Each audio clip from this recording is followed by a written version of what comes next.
Hey friends, welcome to the channel. Today it's a very exciting day because we are starting a conversation about the Sabbath.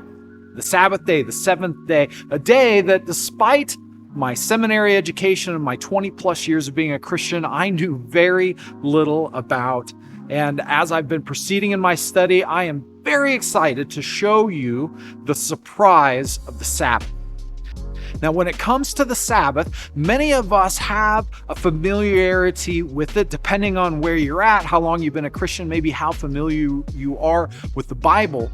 But what I have noticed in my own ministry and my own personal experience is that often Sabbath is only understood or even known about through the Ten Commandments. And we see the Ten Commandments as Exodus 20 and also in Deuteronomy. But in Exodus 20, we get our first telling of the Ten Commandments. You know, the ones that say, don't murder, don't lie, don't take God's name in vain.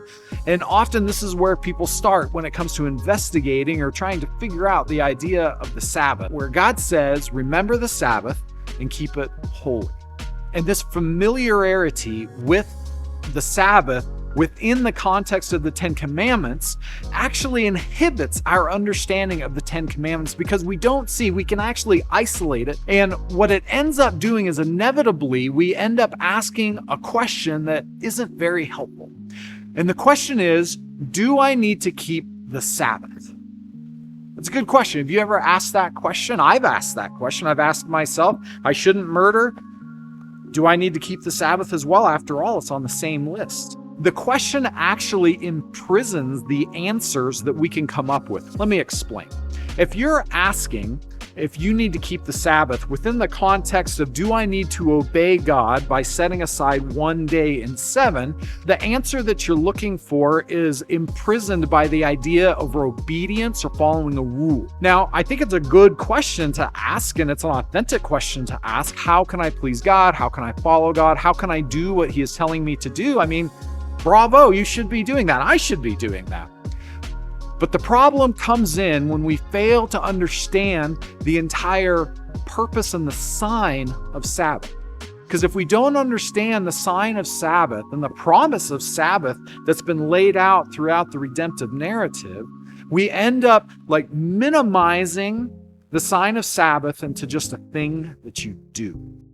That vista of the Sabbath, when it exists only within the framework of the commandment, can lead us to looking at the commandment of Sabbath through law keeping. There's two sides of that coin, right? Either, yes, you do have to keep the law, and it is super important to set aside this one day and do whatever it is that a particular tradition that insists on Sabbath is telling you to do, or you do you swing over here to the opposite, where you say, we kind of wipe our hands of it and say, oh, the Sabbath doesn't count anymore. Both of those things are super unhelpful because the Sabbath is a pattern that's, like I said, it's woven through Scripture. So discarding a promise of God, never a good thing.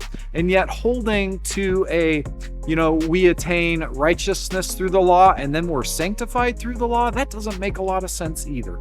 And there's yet another unhelpful way to look at Sabbath as well that we can get out of this. It typically comes from the idea of okay, the Sabbath, even though it's a commandment, we're not bound by it as Christians. However, and these are the words, however, it is really important to take care of yourself. It's important to take a day off. And so the sign of Sabbath ends up being reduced to this idea of self-care, which isn't super surprising. We love self-care. It's all about taking care of yourself. And does God care for you? And does God care for me? Absolutely. But the point of the commandment, the point of the seventh day, the point of the promise and the sign of Sabbath doesn't have to do with following a rule to justify yourself before God. And it doesn't have to do with just this idea of taking care of yourself. It is so much deeper, so much more beautiful.